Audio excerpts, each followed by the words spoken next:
Now, this is a quick post about private equity and private the challenges that those companies face at the moment. Now, I saw a news article this morning, which is the 13,000 company backlog redefining success in private equity. Now, in that article, they talk about the biggest challenge in 2026 isn't raising money or finding deals, it's returning capital. Now, some of the reason for that is private equity firms buying at the top of the sort of bubble and top of the wave, and then trying to monetize those returns so they're making money. Now, a lot of the stuff going on at the moment in the world, obviously, is AI and how to leverage AI. And the key for private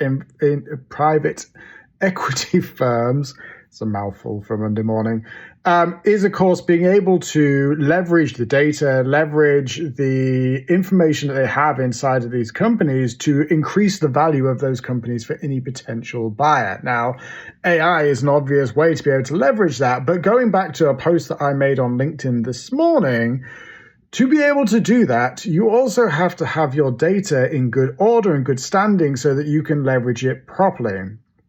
What do I mean by that? Well, a lot of private equity firms have small backroom staff. They may not leverage the infrastructure, the compute and the data and the knowledge that they have as they should, or not to its fullest ability.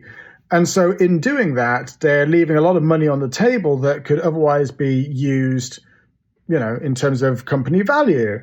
And so, what can you do inside of your organization? This isn't just private equity. It just happens to be a topic that swung by my desk today. What can you do internally at your organization to better monetize the data that you have in hand? Like, you don't have to go and find loads more data, but you do have to be able to trust the data that you have. And you do want to be able to use that data to be able to provide as much insight as possible. And it doesn't, of course, have to be AI driven not for a second. Like, in terms of dashboards, analytics, and things that you want to be able to deliver to your customers, AI just happens to be a trendy byproduct of all of that at the moment.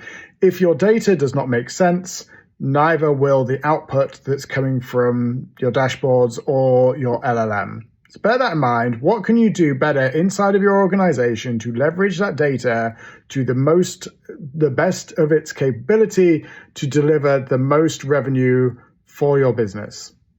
That's all for today. Thank you for joining the AI briefing. My name is Tom. I'll be back tomorrow with some more insight and knowledge. Goodbye for now.